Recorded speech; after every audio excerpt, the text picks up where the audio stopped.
Hi, I'm Ketty Sharif. Welcome to Musicality for Bellydancers. This is an educational video seminar delivered in 4 parts, which is expanded upon and referenced through the accompanying ebook. The video seminar includes footage from my field trips to Egypt and draws on many years of field research and study of movement and music relationships.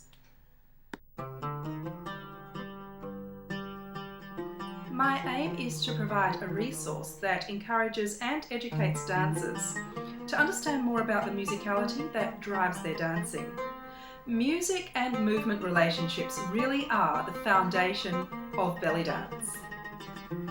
Understanding our resonant and instinctive responses helps us merge with the music more authentically and creatively. This video explores various cultural, technical and artistic musical forms, focusing on Egyptian rhythmic forms and tempo ranges to help the dancer recognise how these characteristics directly influence both improvisation and choreography. The lyrical, cultural and interpretive language of belly dance represents the physical manifestation of the music. Middle Eastern music is a tapestry of beautiful quarter tones, emotive makams, sinuous improvised solos and earthy hand-beaten rhythms. You will learn to identify and distinguish a variety of Middle Eastern rhythms.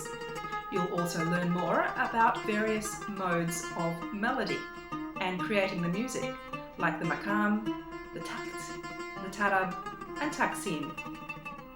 I've also incorporated more recent research from my worldwide music movement survey, as it demonstrates recurring instinctive patterns of movement response to instruments and music and provides interesting data and findings.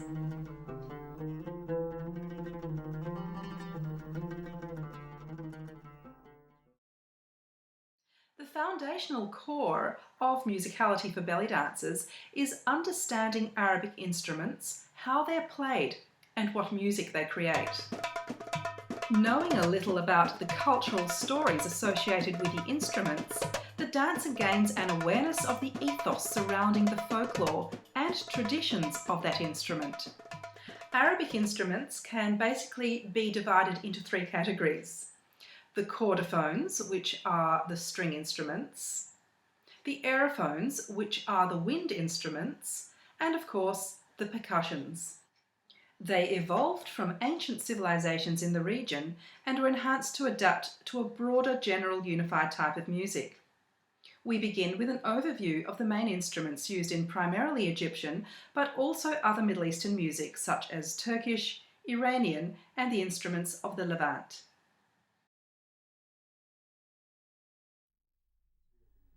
The wind instruments tend to elicit a high degree of upper body responses, with movement responses that are lighter in terms of effort, seem to create an elevated response from the arms and give the dancer more uplifted or raised posture. The movements in response to wind instruments, from a study of dancers worldwide, suggest that there is more articulation of the hands, wrists, arms and shoulders with the ney, arghul, mizmar and other aerophones. The whirling movements of the dervishes are often driven by the etheric sounds of the ney. The melodies of the wind instruments are liberating and induce a sense of freedom and nimbleness, as well as a kinetic call to turning, spinning or whirling movements. Played since ancient pharaonic times, the arghul is still considered one of the most special instruments for the Egyptians and Palestinians. The arghul is a double-pipe, single-reed woodwind instrument that consists of 2 tubes, a melody pipe with between 5 and 7 holes and a longer drone pipe. The sound is similar to a clarinet, but a bit more reed-like. Now, this instrument only has holes in one of the pipes, which is the melody pipe, and the other pipe has a detachable length that allows the player to alter the pitch of the drone. The haban is a type of traditional Bedouin bagpipe. It's made of a sheep or goat's gut and was developed in the southern Persian Gulf. The term may be drawn from haban, the Persian word for bag. The instrument is often played in Kuwait, Oman and Yemen. The kawala, also called a salamea, is an end-blown reed flute often used in folkloric music. It is similar to the ney but has 6 finger holes while the ney usually has 7, including the one in the back. The kawala does not have a hole in the back as the ney does, and it comes in up to 9 different sizes according to the makam. The kawala is hollow and has 4 knots with 6 finger holes in a straight line. It's often played at religious festivals and weddings, but has its origin as a shepherd's tool to guide their flock. For this reason, it seems to assist in any musical composition that contains a call and response sequence. The kawala, used in many Middle Eastern cultures, including Turkish, often accompanies Sufi songs and dances. The roots of the Egyptian makruna can be traced back to the Lebanese mijwiz. The double reed flute with 2 identical tubes, for which reason it's often confused with the argul. Unlike the argul, which has only 1 pipe with holes, the makruna has 5 or 6 holes on each pipe. The Egyptian makruna is found primarily in the Nile Delta region, where it's commonly featured in ensembles that combine different reed wind instruments. The mijwiz is a double reed pipe instrument that is played with circular breathing, which can be very tricky. It means that the breath is continuously flowing, so there's no break, and the notes are very long and stretched out. It's a traditional musical instrument of Palestine, Lebanon, Jordan, Syria and Iraq. Its name in Arabic means dual or married because of it consisting of 2 short bamboo reed pipes put together, making the mijwiz a double pipe single reed woodwind instrument. The mijwiz consists of 2 pipes of equal length. Each pipe has around 5 or 6 small holes. Villagers believed that it enabled the shepherds who played it to entrance their goats and make them stand still and listen. Today, the mijwiz is either played in Egypt or the Levant as an accompaniment to belly dancing or the dabki, the folkloric line dance of the Levant. The mizmar is a wooden reed instrument, often sporting a brass flared end. The sound is jubilant and very, very piercing. Mizmars are normally played in Egypt at either weddings or as an accompaniment to belly dances. In Lebanon, the Palestinian territories and Syria, it's influenced by the Turkish zurna, a higher-pitched version of the mizmar, and may also be known in those countries as a zamur, as well as mizmar. In Morocco, a similar instrument is called gaita or raita. Along with the Saidi martial art-like men's dance of Upper Egypt, the mizmar may accompany the dabki, a folkloric line dance done in Lebanon, Syria, Israel, and the Palestinian territories and Iraq. Mizmar is also a term for a group of musicians, usually a duo or trio that play a mizmar instrument along with an accompaniment of a 2 double-sided drum known in Arabic as the tabl. The mizwad, which is literally a bag, sack or pouch, is a type of bagpipe that's played in Tunisia. The instrument consists of a skin bag made from sheep's leather with a joined double chanter terminating in 2 cow horns similar to a hornpipe. This instrument is played with a single reed. Mizwad is a popular type of traditional music in Tunisia. This music was originally considered the music of the countryside and the working class. It's still often played at weddings and formal parties, and has its own traditional dances which induce a trance-like state. The ney is one of the oldest instruments in the Middle East, a single, hollow, end-blown flute. It is traditionally made from hollow cane or reed with 5 to 7 finger holes and a thumb hole. The sound of the ney speaks to the soul or fills one with deep emotions, says A.J. Racy. A highly skilled ney player can reach more than 3 octaves, but it's more common for several neys to cover different pitch ranges to facilitate playing technically difficult passages in other makams. Despite its relatively simple construction, with skillful breath control and deft fingers, the ney can be a very expressive and articulate instrument. The oboe-like reita is one of the primary instruments used by the master musicians of Jajuka, traditional music ensembles from Morocco. The double reed instrument from northwest Africa is similar in construction to the Arabic mizmar and the Turkish zurna, producing a jubilant and piercing sound. The newer European instruments that have influenced the ballady orchestras, the Turkish ensembles, and most of the music of the Middle East are pretty much now here to stay. A lot of these influences now have actually changed the shape and the feel of Arabic and Middle Eastern music. North African music, including Moroccan and Algerian ray, have been very heavily influenced by jazz. We see aerophone instruments such as the accordion and saxophone integrated with the more traditional instruments in the Arabic and Turkish orchestras. The accordion is played differently by Arabic musicians, as most Arabic music is monophonic, played in unison or octaves, and does not use harmonics. Hence, we see many Arabic musicians only playing accordion with their right hand.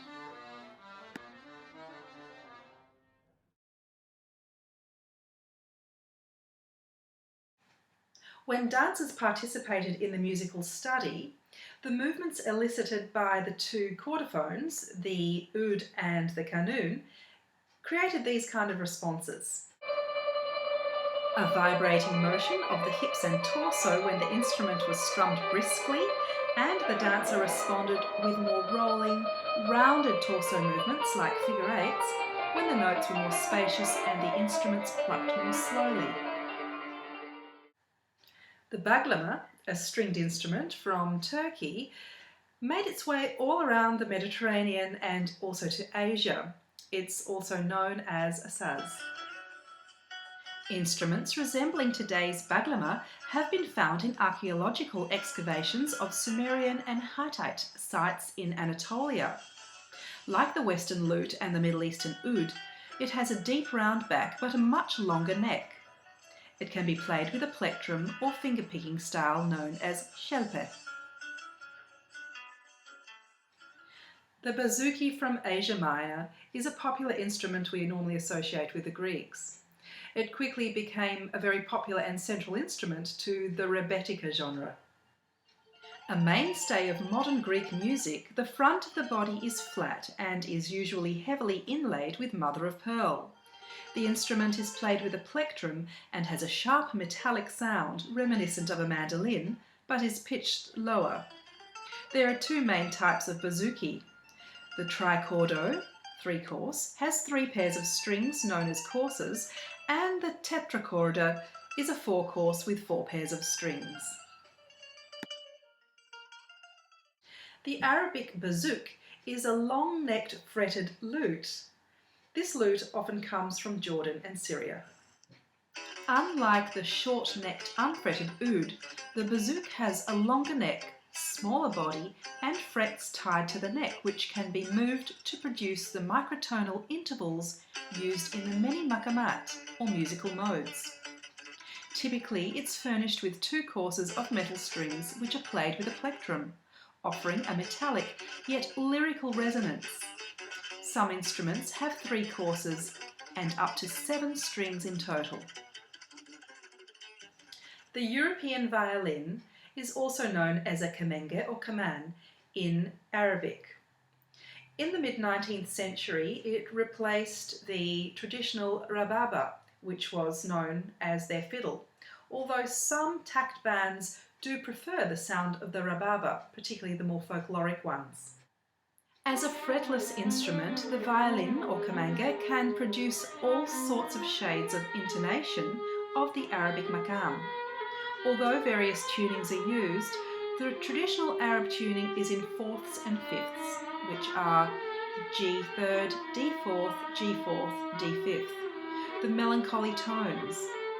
The playing style is highly ornate and the timbre ranges from rich and warm, similar to the sound of the Western violin, to nasal and penetrating, reminiscent of the sound of the folkloric rababa.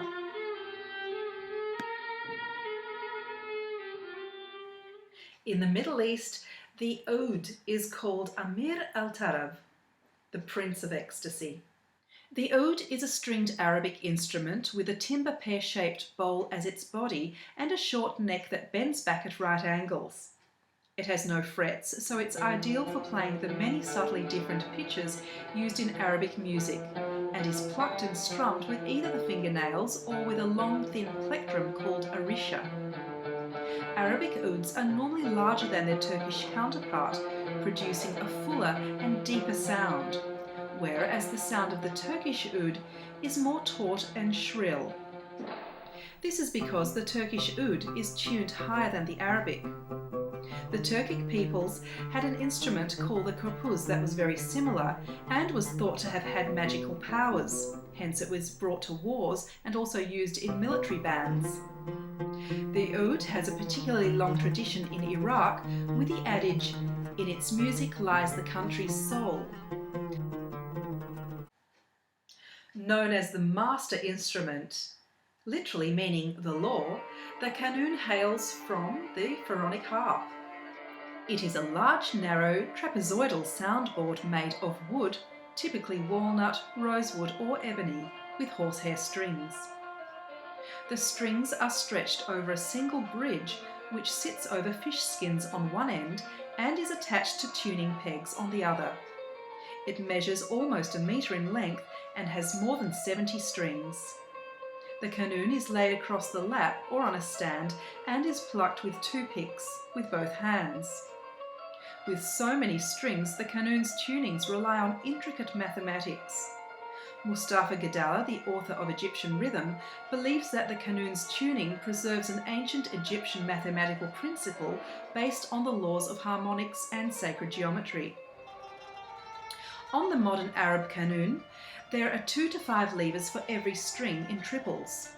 Intervals can be minutely adjusted by rotating the levers, which control the tension of the strings. This permits a full range of keys. Arab performers play in octaves or double octaves. The right hand is notated in the treble clef and the left in the bass. The rababa, also called a rabab in many countries even further than the Middle East, is traditionally a coconut shell type of fiddle with a bow that's strung with horse's hair. The rababa, meaning a bowed instrument, is probably the oldest string instrument dating back at least as far as the 8th century when it was found in Arabia and Persia. The rababa continues to be heavily used in traditional music such as Arabic Bedouin music, Saidi music from Upper Egypt, as well as traditional Iraqi music. The rababa became a favourite instrument in the tea houses of the Ottoman Empire and was, until the advent of the violin, the only bowed instrument in the Ottoman Empire. Islamic trading routes helped to spread it over much of North Africa, the Middle East and the Far East from the 10th century onwards. In Egypt, the 2-string fiddle of the Nile has a body made of a coconut shell. The more sophisticated versions have a metal sound box and the front may be half covered with beaten copper and half with cow skin.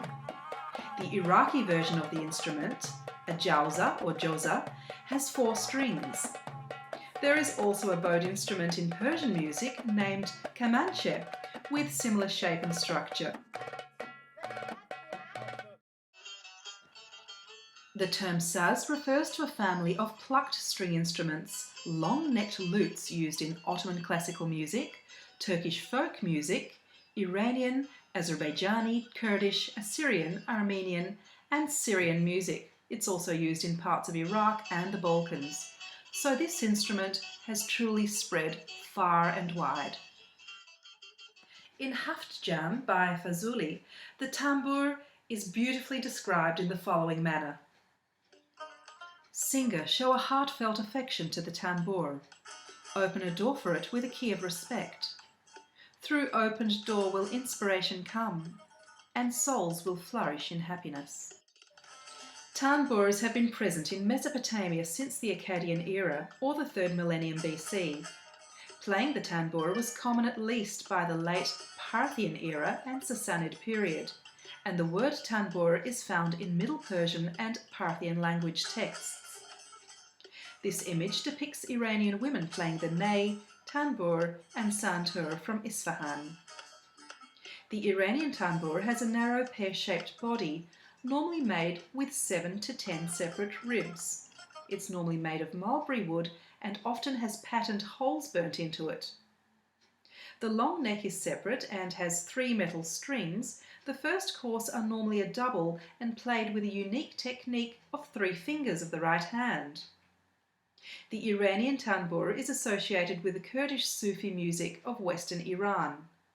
The Turkish tanbur has a very long, thin neck, and its body is made of about 20 to 25 thin wooden ribs in a very round shape. It has 3 pairs of metal strings. The tar is a very interesting, knobbly-looking stringed instrument, and it's played in Uzbekistan, Georgia, and Azerbaijan, but also in many parts of Iran. Its body is composed of 2 bowls of different sizes and is generally made from mulberry tree wood. The gogus section is covered with a membrane taken from the heart of water buffaloes or cattle. The sap section is from hardwood and fish line pitchers are tied onto it. There are 2 main groups of strings on the tar. Those in the first group are used in playing the tune and consist of 3 groups of 2 strings. The other group of strings are called the kuk and zengi and are tuned according to the mode to be used to enhance the tone.